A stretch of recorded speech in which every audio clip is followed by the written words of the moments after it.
Welcome to another Macron Group webinar. My name is Charles Zona, and today our presenter is Wayne Niemeyer of Macron Associates. Wayne is going to talk to us today about defects in food packaging. But before we get started, I would like to tell you a little bit about Wayne's background and experience. Wayne is a senior research scientist with Macron Associates and has over 40 years of experience. He specializes in X-ray microanalysis of small particles using energy and wavelength dispersive X-ray spectrometry methods with scanning electron microscopy and electron microprobe. His extensive and diverse analytical capabilities span a long career, starting in research and development for a major packaging manufacturing company prior to his employment at Macron Associates in 1992.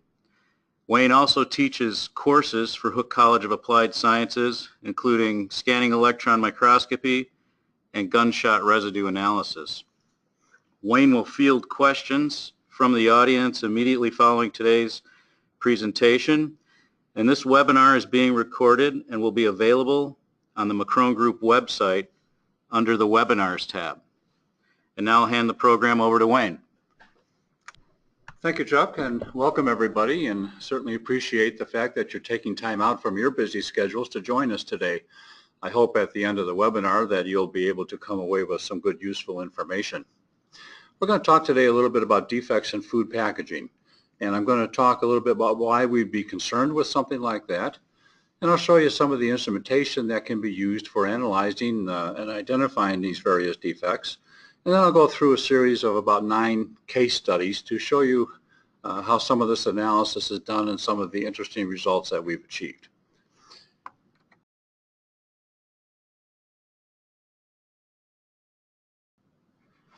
So why should we be concerned with packaging defects? In 2011, there was a major reform of food safety laws that was signed into law by President Obama. It's the Food Safety Modernization Act. And it's a very sweeping reform of food safety laws, and it's aiming to ensure that the U.S. food supply is safe by shifting the focus from responding to contamination to preventing it. And the key here is preventing it. Millions of aluminum cans and tin-plated cans and glass and plastic bottles and multi-layer plastic pouches enter the marketplace every day. And the packaging manufacturing plants and their material suppliers are really responsible for product integrity prior to distribution of the packaging to the various food and beverage manufacturing operations throughout the world. At the packaging manufacturing facilities, the incoming quality control and internal quality control operations are quite extensive. Many of these packaging defects that would normally result in potential consumer issues are quickly eliminated from the consumer pipeline right in the manufacturing plant themselves. However, inevitably, some defects in packaging will appear in the marketplace, and that can result in consumer complaints that must be addressed by the manufacturers. The cause and extent of the defects must be determined quickly. And by extent of the defects, I'm talking about inspections perhaps in warehouses, prior to the packaging being distributed to grocery stores, for example, and certainly the cause of the defects has to be determined fairly quickly. So in some cases, that might even mean shutting down production lines at the manufacturing facilities while they're waiting for answers and corrective actions to be done. Many of the major packaging manufacturers have extensive analytical laboratories with a vast array of instrumentation and technical expertise for troubleshooting and identifying defects. But a lot of the smaller manufacturers have limited internal laboratories, and they usually have to rely on outsourcing to a network of independent laboratories to assist with their troubleshooting analyses. So I'm going to discuss some of the common instrumentation that's used for looking at packaging defects. The very first thing that one wants to do is just a visual inspection. This can involve, just as the picture shows, even looking at something through a magnifying glass. But certainly looking at the defects visually to determine what kinds of things might need to be done for future analyses. Then one might move on to a low power microscope, in this case a stereo microscope, which is equipped with a transmitted light at the base, then the gooseneck lighting for oblique lighting on the sides. This is very useful for looking at materials, especially on coated cans, metal cans. And then there's also another lighting system that's not shown here that can come down through the objective lens onto the sample, known as reflected light or epi-illumination. We can move on then to the polarized light microscope. This is a compound microscope which can be outfitted with many different accessories and various filter systems to look at the samples under varying lighting conditions. And this is a microscope that's often used to help identify materials by their optical properties. Getting into some of the larger equipment, the scanning electron microscope with energy dispersive X-ray spectrometry is commonly used in major laboratories. The scanning electron microscope, part of it is used to produce images of the materials at very high magnifications if necessary. And it uses an electron beam to impinge onto the sample. And then the interactions of the beam with the sample will produce materials that can be used for imaging purposes. The energy dispersive X-ray spectrometry system is used to provide the elemental composition of materials. And this is an accessory that's put onto an SEM manufactured by other people besides the SEM manufacturers. And this accessory is shown here as the gray tube-like structure on the left-hand side of the column of the microscope. And this door is where the stage is, and the system is under a vacuum when we do our analyses. Then we have the Fourier transform infrared spectroscopy, also known as FTIR. And again, we can look at materials here that are mostly organic or carbonaceous materials to help identify the compounds. Things like plastics and paint and various resins, we can identify the particular material. For example, if it's an epoxy or an acrylic or a polyester or nylon, things like that. Whereas the SEM and energy dispersive X-ray spectrometry is mainly used for identifying the elemental composition of inorganic materials. The infrared system can also use larger samples and a bench part of it, and then also the infrared beam can be put through a microscope system in the middle of the image here and impinge down onto our sample and back up to our detector to produce the spectrum that helps us identify what that material is. There's other, maybe not so common instrumentation that can be utilized for analyzing packaging defects. X-ray diffraction is one, where the sample is irradiated with a X-ray beam produced by copper, and this can analyze and characterize crystalline materials to identify the specific compound or compounds that are present in the sample. This particular unit can analyze individual particles down to a particle size of about 10 micrometers. So that's quite small. Then we can also look at Raman spectroscopy. This is another system that is considered more of a system that can be used in conjunction with infrared spectroscopy, or FTIR. The Raman system uses a laser beam. In this case, this instrument has 3 different laser beams, 3 different wavelengths. It goes through the microscope system down onto the sample, and then we're measuring the slight changes in the wavelength of the laser light as it comes back to the detector, called a Raman shift. And this type of instrumentation is used to identify not only many organic materials, but also can identify crystalline compounds, mainly minerals is what it was originally designed for. So it's a complementary technique to infrared spectroscopy in the sense that in the infrared system there may be some materials that are not very sensitive to the infrared beam and absorbing infrared wavelengths, whereas in the Raman with the laser system they absorb quite well and show the Raman shifts quite well. So that's why they're considered complementary techniques. Then we can get into some more really sophisticated instrumentation. This one is secondary ion mass spectrometry, also known as SIMS by the acronym.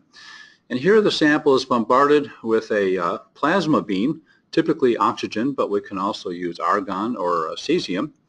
And the ions that are produced off the surface are produced in molecular layers, and so it's a very surface sensitive technique.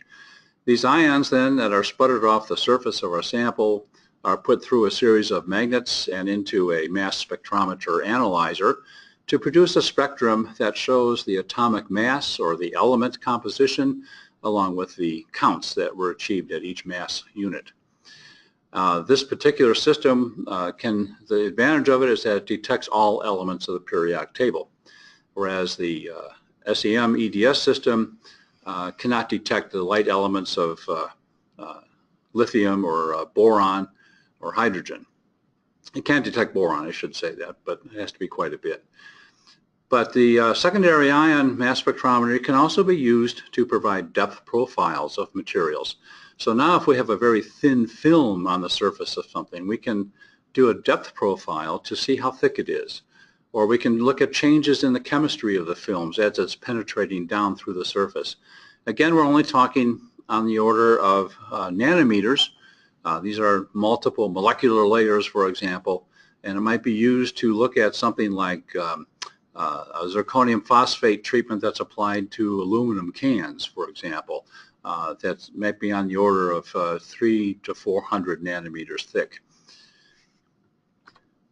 Then we also can have another true surface analysis piece of equipment called X-ray photoelectron spectroscopy, or XPS. It's also known as electron spectroscopy for chemical analysis, or ESCA. And these acronyms of XPS and ESCA have been vacillating back and forth now for a number of years. I'm not sure which one is the most popular at this current time. But at any rate, the system produces a beam, an X-ray beam from aluminum, and that impinges onto our sample and produces an elemental spectrum. And we can also quantify the elements that are present there in atomic percent numbers. And also, the nice advantage of this is that some of the elemental composition can be provide compound information by measuring the binding energy of the specific elements. For example, we can easily differentiate silicon metal from silicone, an oil-like material, or from silicon dioxide, which would be a crystal material. And so we can easily differentiate things like that with the XPS system. We can also do depth profiling with the XPS using an argon beam to slowly analyze or ionize the surface away as we're collecting XPS spectra going down through as we're depth profiling. Again, it's a true surface analysis where we can look at several hundred nanometers of material at a time. The XPS is particularly useful for looking at the plastic surface treatments known as corona discharge and see what chemical changes occur on the surface of the plastic bottles with the corona discharge. At McCrone Associates, we use what we call the particle approach for identifying and characterizing materials. And in this case, we're looking at defects in the packaging products. We like to isolate the material from the packaging product or around the matrix that it's embedded in, and try to isolate it and clean it up if we can, and then mount it for particular analytical methods that we want to use to characterize and identify them. So to do this, we have a team of well-trained and very highly skilled microscopists to do this work in a clean room environment. And you see at the benches here at each workstation, each clean room microscopist has their own stereo microscope and their own polarized light microscope, and in some cases some microchemicals that can be used for some initial analyses. So they can do a lot of work to help prepare the material and help identify the material and decide what might be the best course of action for the analysis that needs to be done. And of course, then they mount the materials for us. So we'll go into some of these case studies now. I'm going to go through about 9 of them. And These are packaging defects that we've received and gone through. I'll discuss a crater defect in a tin plate steel can, the interior coating of the can. A crater defect in the coating is a pullback of the coating, usually in a circular manner, that has a small piece of material in the center of the crater, like you would see on the moon, for example. You see stuff like that. This is differentiated from what's known as a fisheye, where the coating pulls back in a circular motion, but it's usually from some kind of a liquid contaminant, and you don't see anything in the center of the pullback area, so it's known as a fisheye. I'm going to talk about some aluminum can interior coating blisters that were formed after the coating had been applied, so the material that was the contaminant was actually on the can surface wall prior to coating. Then we'll talk about a corrosion attack on an aluminum baked product pan. This pan is about 12 inches wide and around 16 inches long, about 2 inches deep, and it houses baked products, something like dinner rolls, for example. But there was a very severe corrosion attack that occurred on this aluminum from the outside in, from the bottom side in, and how that affected the product once that happened. We'll talk about sulfide staining on a tin plate steel tuna can end. Sulfide staining is a black product as a reaction with sulfur-containing compounds, quite often associated with fish products. And it's a reaction with iron in the can.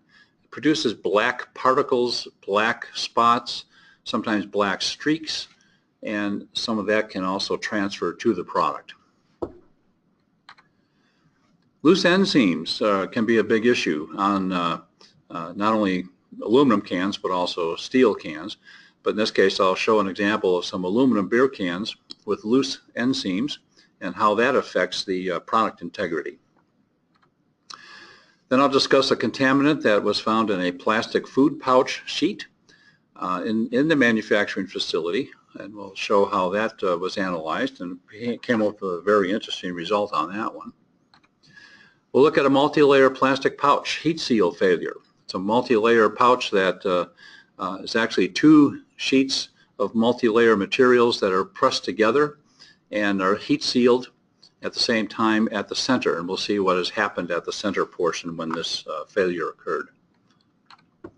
Then we have some brown stains that were found under a food can internal coating, and we'll discuss what happened with that and how the stains got there. Severe pitting on aluminum cans prior to applying the coating. This was a very, very interesting and challenging project, and I'll work on that one last for you. So here's the crater defect in the tin plate steel can. This is looking at it on the left side. The image is from a polarized light microscope with reflected light. A couple of other filters in place so that I can eliminate the glare of the clear coating.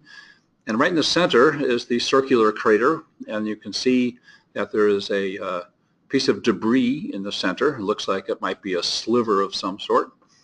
And the EDS elemental X-ray spectrum on the right-hand side was taken from this defect right in the can. We did not remove it from the crater because it was fairly large.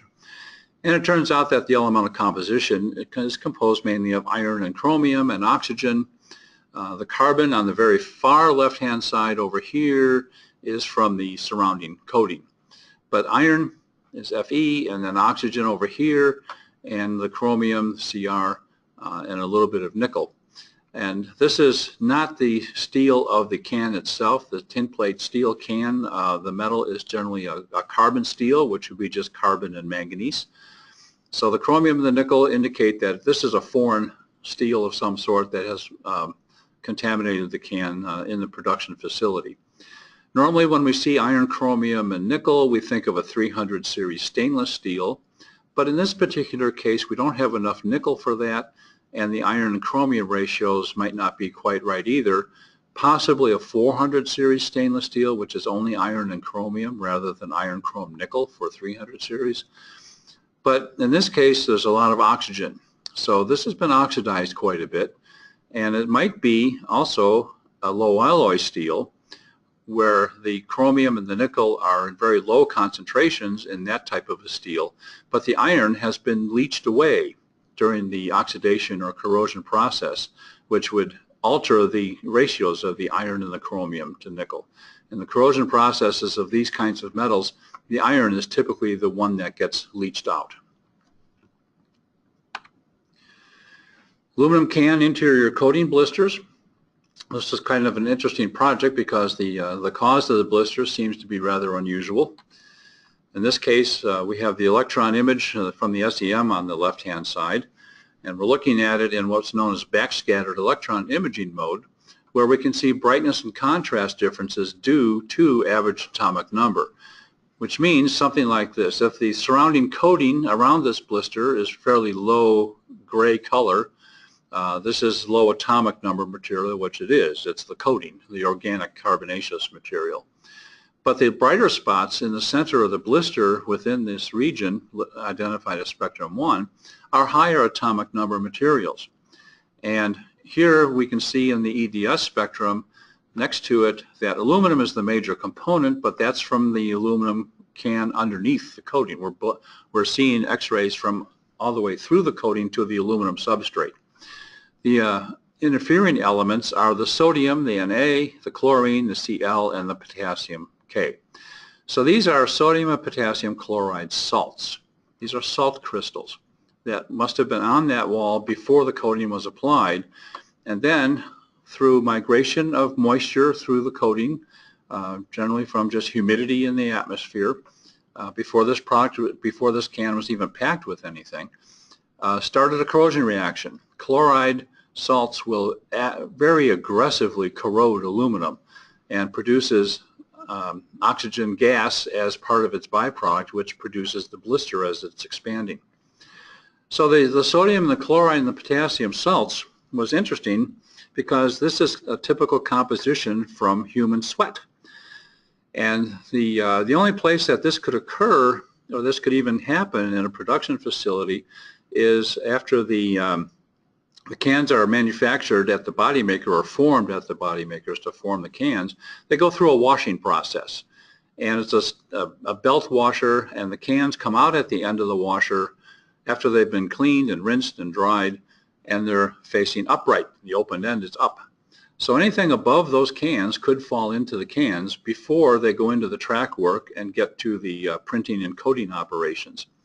So it's possible in this particular case, if the production facility was in a very warm, humid environment, that people could have been working around here. Perhaps they were doing some maintenance, perhaps there was something else going on, or the troubleshooting, and there's a lot of perspiration that was dripping from people and got inside the cans. And that's a possible explanation for this. I've seen this a lot in other things, and it's a typical composition that we would see from perspiration salts.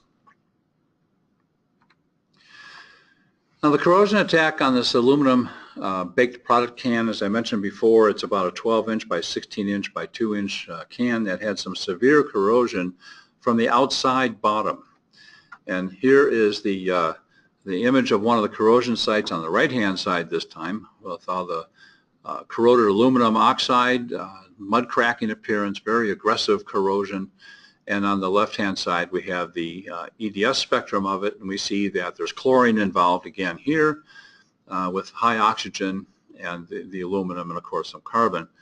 So, but there aren't any other salts associated like the sodium and the potassium or calcium or anything like that with the chlorine. So it was suspected that this might have been something like bleach, which is a chlorinated material, a hypochlorous acid type thing, and it might have been someone had cleaned the shelving with some bleach and then put the pans back on the shelving while it was still wet, and that just started the corrosion reaction going like crazy. And what happened was that the perforations came all the way through the bottom of the can or the pan, and some of the corrosion product got onto the back of the baked product. So here's an SEM image of the bottom of the baked product from the pan on the right-hand side, and the left-hand side is the spectrum of it.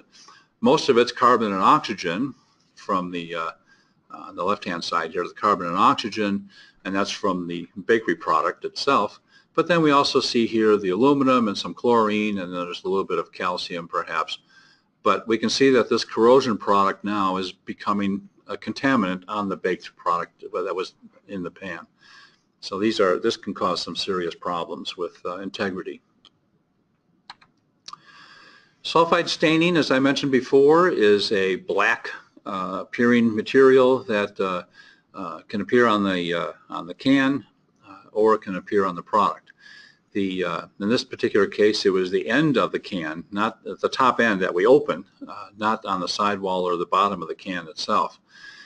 And in this case, the internal coating of that end we were looking at with the scanning electron microscope, again with the backscattered electron image, and we see the bright spots in there, which are high atomic number material compared to the surrounding coating. Well, because it's on a tin plate steel can, we expect that those bright spots are going to be the higher atomic elements of tin and iron. And that's in fact what we found. But before we did that, we looked at it with another imaging mode in the SEM called topographic imaging, where we can tell if these bright spots are depressions in the coating or if they're just sitting on top of the coating. And as you stare at that image, the topographic image, some of you might see that it looks like deposits on the surface of the coating, and others of you might see it as depressions in the coating. And this is very common when we look at topographic images. So what we need to do is look at the shadowing effect of the image. In the SEM, the software is set up such that a depression will show up on the edge. It'll be a bright side of the edge on the left-hand side. On these depressions, the bright areas on the left-hand side, the dark areas on the right-hand side. That's an indicator that it's a depression in the coating. If it had been just the opposite, if it had been bright on the right-hand side and darker on the left-hand side, that would indicate that it's a protrusion or something sitting on top of the coating. So these are all depressions in the coating. They're quite small. Here's our scale bar of 50 micrometers at the bottom here. So these things are sub 20 micrometer in diameter typically. They're not going to be visible by the naked eye. That's probably the hard part of this.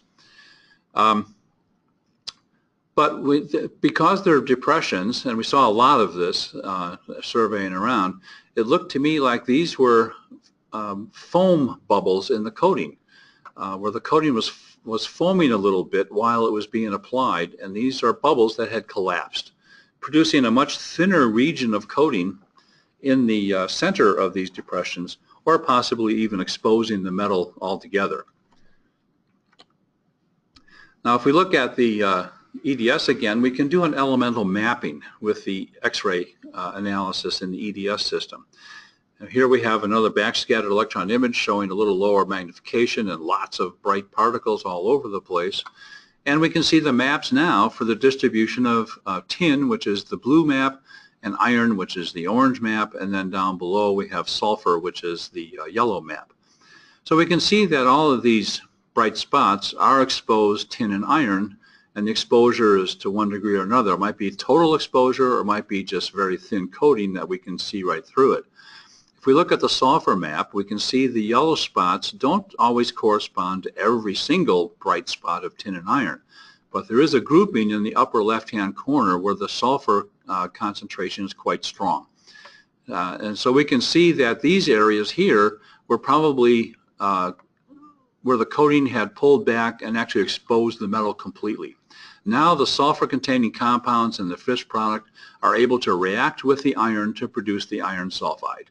And this is where they were coming from. Loose ends or loose end seams on this is on aluminum beer cans, but this could also happen on beverage cans as well. And I'm talking about the seam of the end that we open with, right around the perimeter. That's the seam. It's known as a double seam. And the seam is formed by the and I'm going to show this where the can is actually tipped down on its side. But the blue area is the can body, or the sidewall of the can, coming up into the aluminum end, and it curls around. This is the flange area of the can. And then the aluminum end coming in, the flat part of it is off to the top, and coming around at the corner where the seam is formed, it goes up and around the aluminum flange from the body and down and back up again to form an overlap between the end and the body hook. So, and in here there's also a resin compound that's also helps provide a sealing agent when all this stuff is pressed together and formed in the filling operation. So here's an example of seams in cross-section. These have been embedded in an epoxy mount, and I call them semi-polished. They're not polished mirror finish yet. There's still a lot of scratches on them, but to show what we need to see as how the seam was formed, this is plenty good polishing.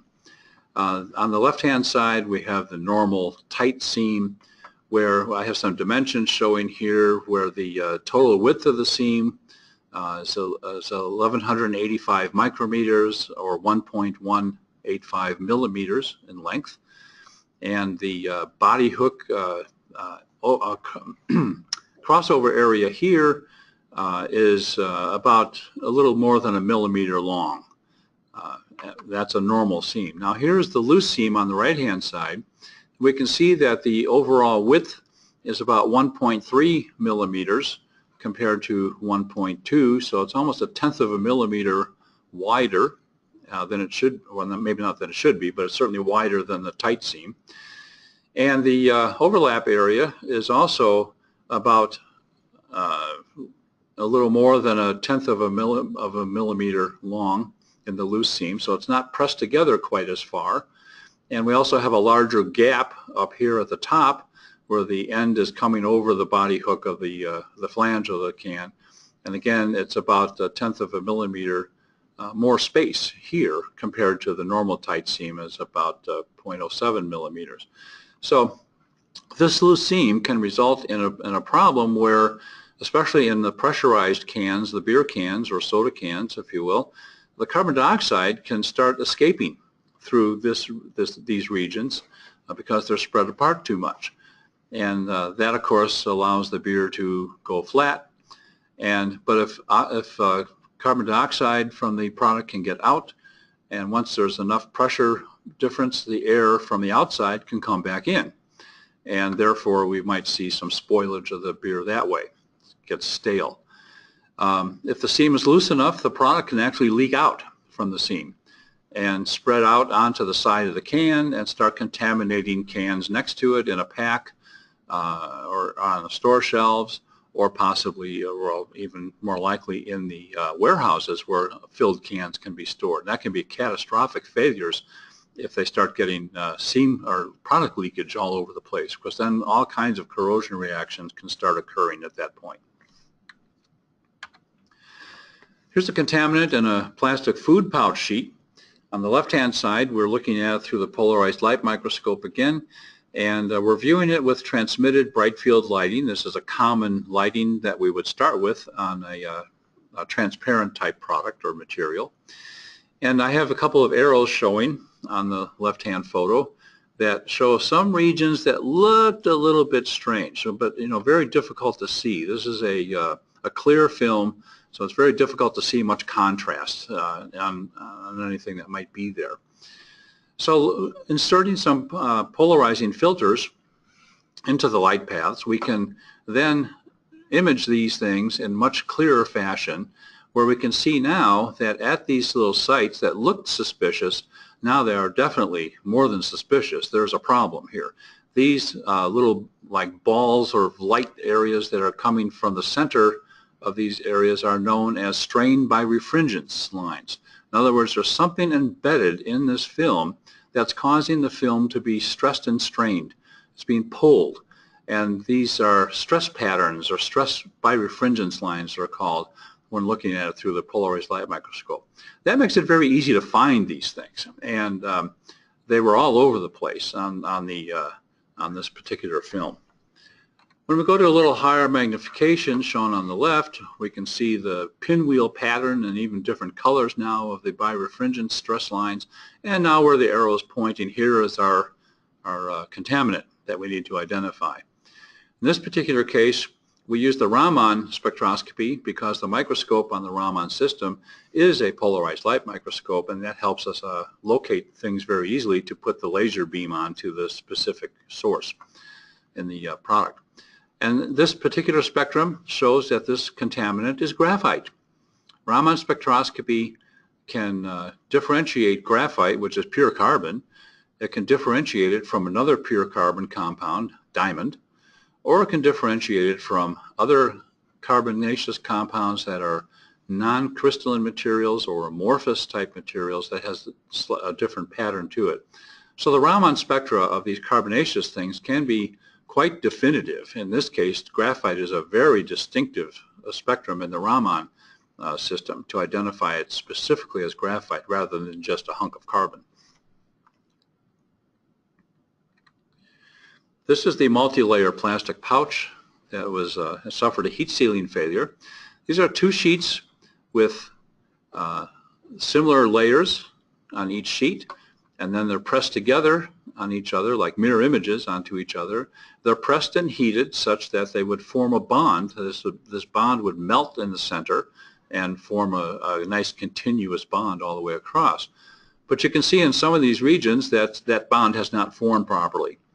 And it turns out in this particular group of samples, the bond was not formed in the same, the lack of bonding was in the exact same area of each pouch, meaning that the equipment, manufacturing equipment in this particular area either didn't have enough pressure, or it was a cold spot in the dies, or maybe the dies weren't aligned quite right in this area to produce this kind of a incomplete seal. And what happens with this causes a weakness in the pouch. And these are flexible pouches and filled with liquids and so forth, and if they're moving around, this seam is also being stressed and moved and opened up even more, which can result in product leakage eventually. The brown stains under a food can internal coating were quite interesting. Looking at these stains with the polarized light microscope, using the reflected light system now, and using the crossed polarizing filters in the light paths, we see the stains look like orange spherulites with these black lines or crosses even in some of them. And that initially looked to me like it was starch grains, like they were flattened starch grains.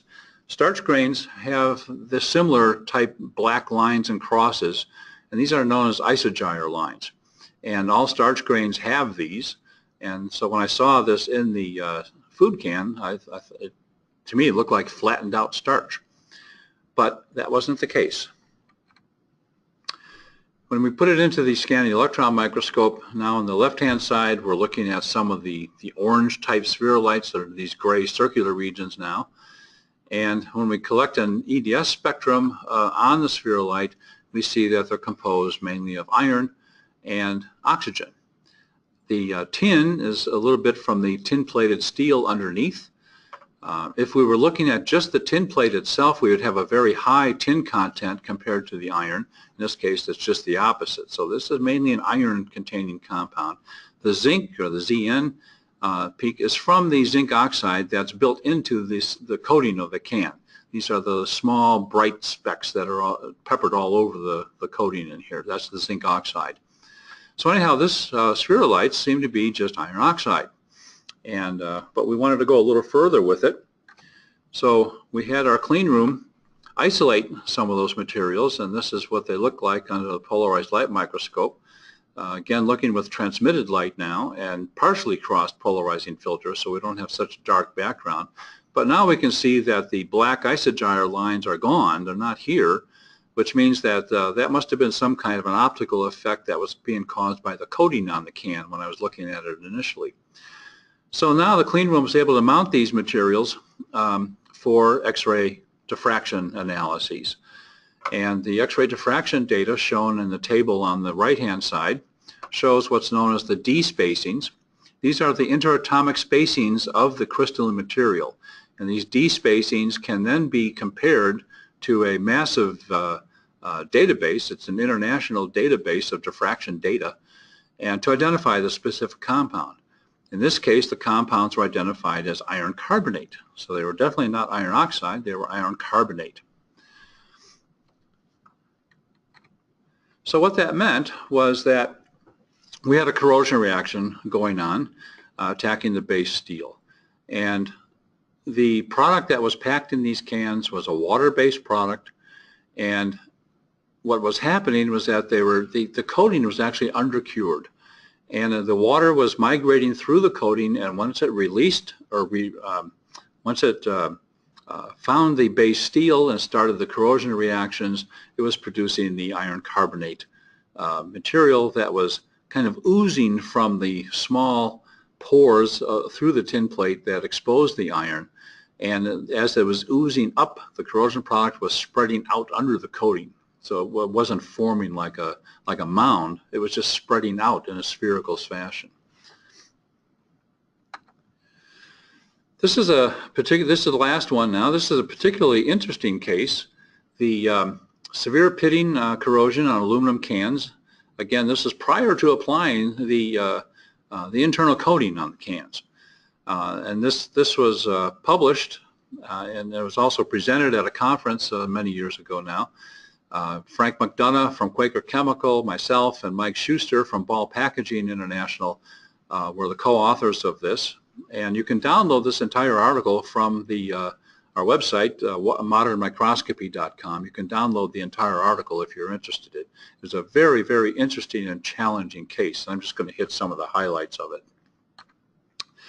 Here's what the craters look like, almost more like a fisheye, but there was some material in the center of the area. The black area in the SEM part of the image is the coating, and the brighter area is where the coating had pulled back in a circular form to expose the aluminum. Now, this exposed aluminum and premature pitting attack, which is down in here, what's labeled as arrows 1 and 2, can result in very rapid perforation of the cans, which would result in loss of the product and also contamination of surrounding cans to continue the corrosion reactions from the outside and become catastrophic failures from the whole batch of cans. But we needed to know what was causing this pitting attack. Looking at it at higher magnifications in the SEM, we see that the corrosion pits are very deep. It's a very aggressive corrosion reaction going on in here, and it's occurring sometime between when the cans were manufactured and the time that they were washed and cleaned to remove all the oils and stuff. So there's something was happening right in that time frame. Our EDS analysis within those pits didn't reveal any evidence of inorganic contamination or any other evidence of corrosive agents such as chlorides or sulfates, something like that. We also did some FTIR. We saw no evidence of organic contamination, and we were looking mainly for something like organic acids. We did some solvent microextractions from the pits to see if we could pull something out of there. And again, we found no evidence of any contamination. So, and we didn't even have much of a corrosion product. It was so aggressive and so rapid that it was just pouring through the aluminum very rapidly. So we resorted to SIMS analysis, the secondary ion mass spectrometry. And here we're showing the spectrum of mass atomic units, which is the elemental composition, versus the counts, and this is a logarithmic scale now of counts. And we saw fairly quickly that boron, B, and calcium, Ca, the peaks in the normal surface of the aluminum where the pits aren't occurring. These are the levels that we found there, but within the pits we found elevated boron and calcium. And it was actually on the logarithmic scale, these are actually 100-fold more concentrated than they were on the normal surface. So we knew within the pits we have a lot of boron and calcium. That steered us into doing some mapping within the pits. We can do the elemental mapping by SIMS again. These are known as ion maps. But here are the maps for calcium, boron, and iron within two pits. And we can see that all three of these elements are associated with one another. The red and orange and yellow areas are the high concentrations of each element. So that discovery pointed to the cooling tower water that's used in the heat exchanger tubing within the 7,000-gallon lubricant coolant system that's used for the can manufacturing process in the body makers. So we speculated that a borate corrosion inhibitor, which is very commonly used for steel corrosion resistance, was used in the cooling tower water. The cooling tower water was made of steel, as were the exchanger tubings. The high levels of calcium and iron were also found in the water itself. And there were some additional factors that made the cooling tower water very corrosive to aluminum, mainly pH and alkalinity, very high pH. Aluminum corrodes very aggressively in alkaline materials or hydroxides where the pH is above about 9.5 or 9.6.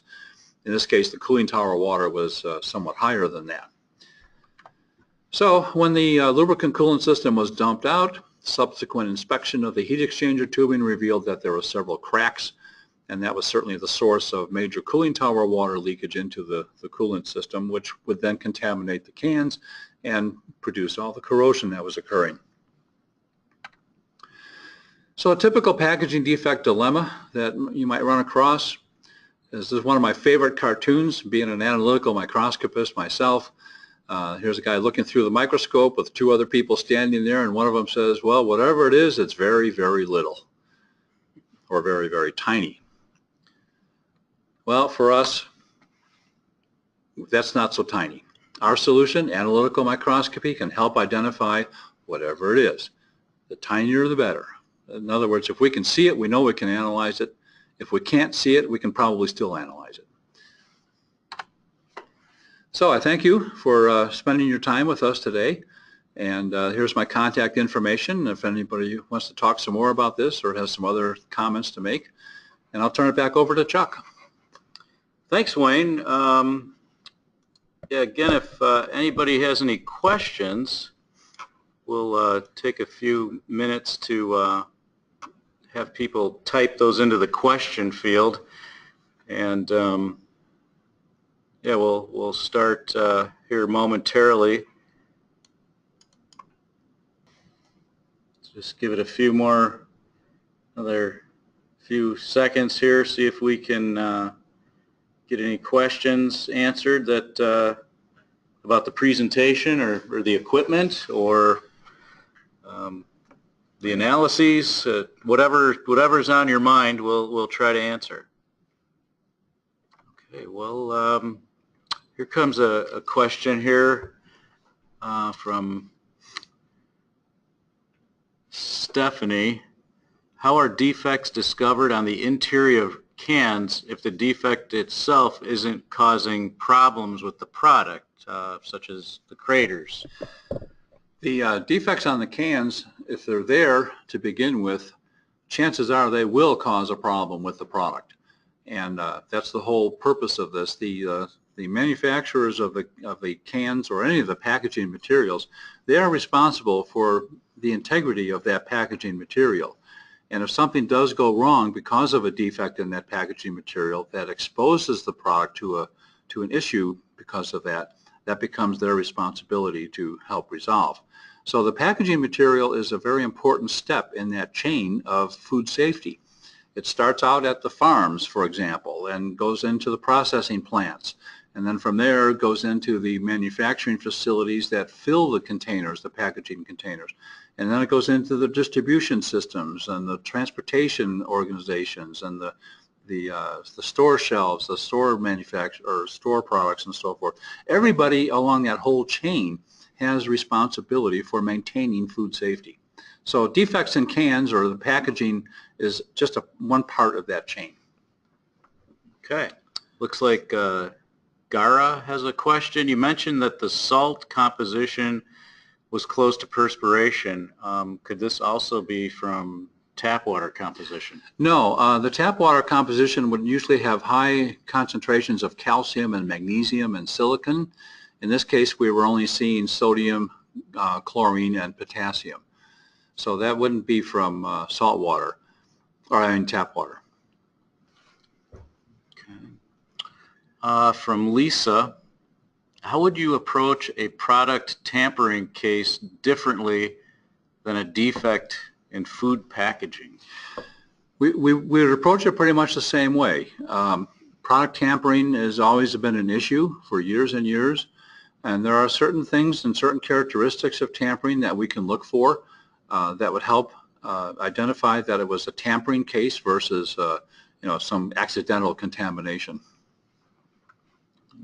Okay.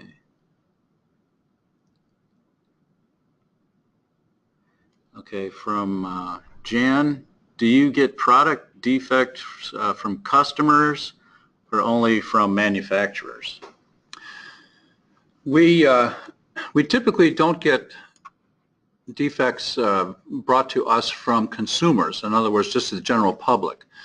By customers, though, those are our clients, and they could be manufacturers, they could be perhaps a grocery store, it could be a trucking firm, for example, if something was happening during transportation, things like that, but not from the general, not from an individual consumer. No, we wouldn't take something like that in.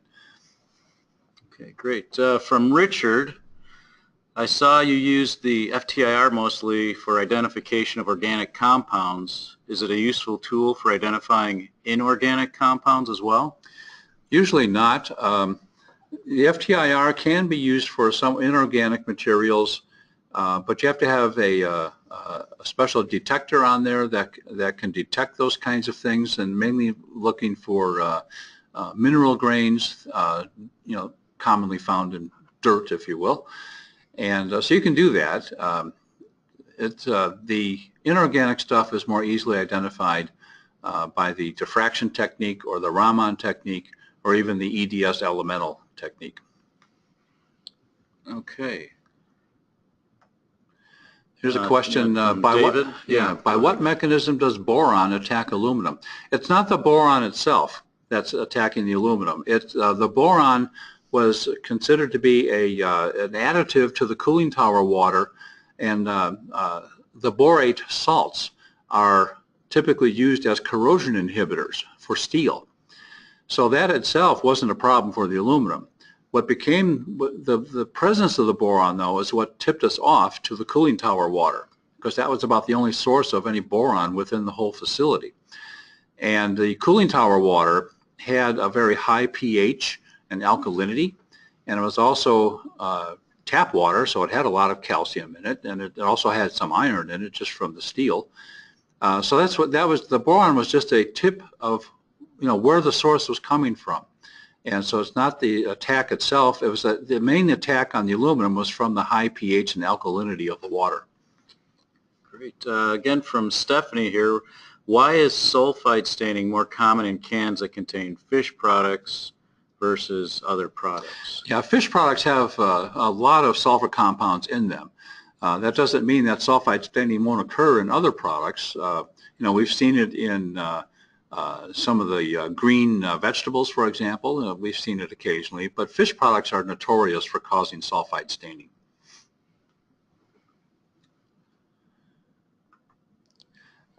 Here's a question from Jake. It says, is EPMA, that means the electron microprobe, ever beneficial in this type of failure defect analysis? Why or why not?